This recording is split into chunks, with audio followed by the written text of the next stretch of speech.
Hi guys, I just wanted to do a little bit of a book haul of the books that I think I've bought since before and after Christmas.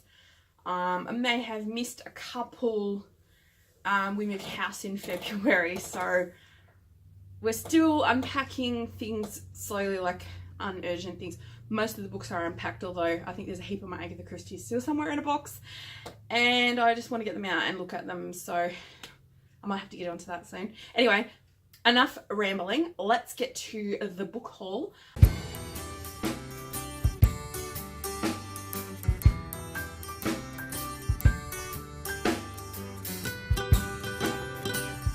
So I have been introduced by a few booktubers to Virago Modern Classics, and the author of choice is Barbara Pym, and this book I have known nothing about is called Crampton Hodnet, and it says on the back that formidable Miss Doggett fills her life by giving tea parties for young academics and acting as watchdog for the morals of North Oxford. Anthea, her great niece, is in love with a dashing undergraduate with political ambitions. Of this, Miss Doggett thoroughly approves. However, Anthea's father, an Oxford Don, is carrying on in the most unseemly fashion with a student. They have been spotted together at the British Museum. But the only liaison Miss Doggett isn't aware of is taking place under her very own roof. The lodger has proposed to her paid companion, Miss Morrow. She wouldn't approve of that at all. So anyway, sounds like a bit of an interesting one. So these are more like modern classics. They're usually set in the 50s, so 50s and 60s. And they're usually really cool. So I've got that one and this one as well. So I got these ones off Abe. So this one's a large print. I think it's probably from a library. This is called The Sometime Gazelle. This book is giant.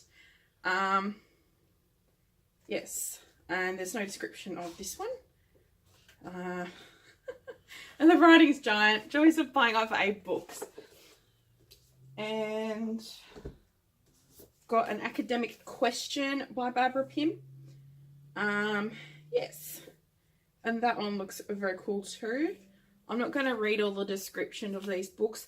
If you like the sound of them, you can look them up yourself on Goodreads, because that's where all the good books hang out. And yes, so that's all those books from Barbara Pym and the Virago Modern Classics. Next up, I have a couple of books from Mary Stewart. Mary Stewart is an author from the 1960s. So she's a modern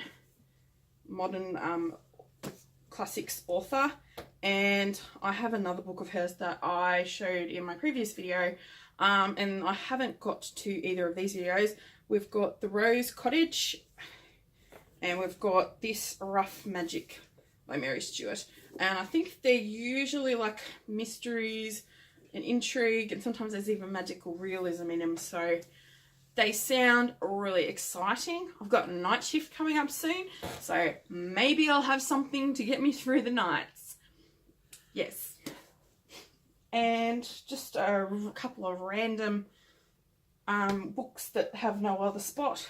I've got by Carola Dunn, The Case of the Murdered Muckraker. This is a Daisy Dalrymple mystery. I bought that primarily because I like to look at the cover.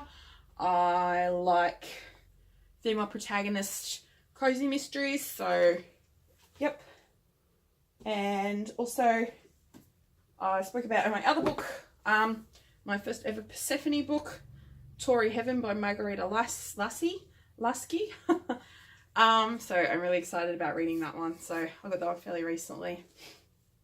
And I also have a non-fiction book, Mary Queen of Scots by Alison Weir. Now this is a second-hand edition from 8 Books. It's not too bad a condition. I love in non-fiction books pictures because, you know, they find all the old paintings of these people and that's really cool. And I've just realised that the other book that I got by the same author is just over here, but I'm going to grab it. That's okay. And it's called Isabella, the She-Wolf of France, Queen and England. And yeah, so I am assuming, yeah, this is history that reads like a novel. So the idea is that it's non-fiction, but the author's so good you could be fooled into thinking it was a novel. And yes, pictures. And I also have piled up next to me another book I recently got, which I have also read and finished. It's called The Herring on the Nile by Elsie Tyler.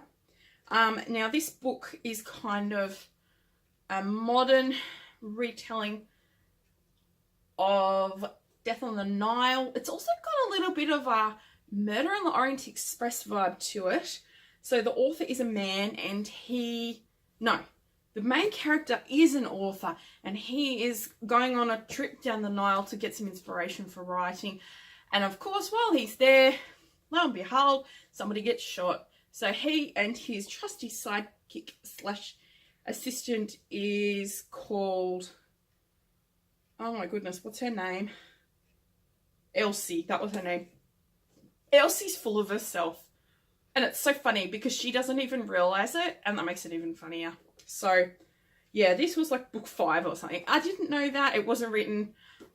You could easily just pick up anywhere in the series, but I need to go back and probably read some of the others because it was really good.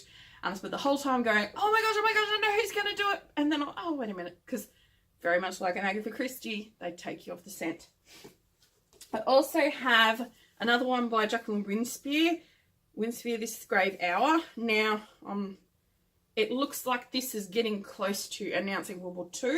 So that's really exciting for reading it, but not exciting in the fact that World War II wasn't very nice. And I have 2 more to go.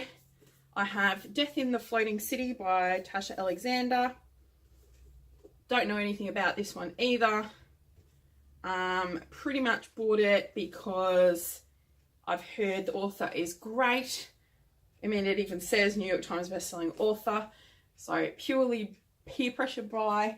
And lucky last, by the same author, Tasha Alexander, and Only to Deceive. Yeah, so that's all the books I have to haul. Sorry if I didn't explain what they all are, but it's going to make the video really long. And I'm trying to learn how to edit, so I don't want a huge video to edit at the end. So anyway, guys, I'm going to go now, edit my video. I will see you in the next video. I'm going to be doing some tag videos very soon. So I look forward to seeing you during the tag videos. Lots of love. Bye now.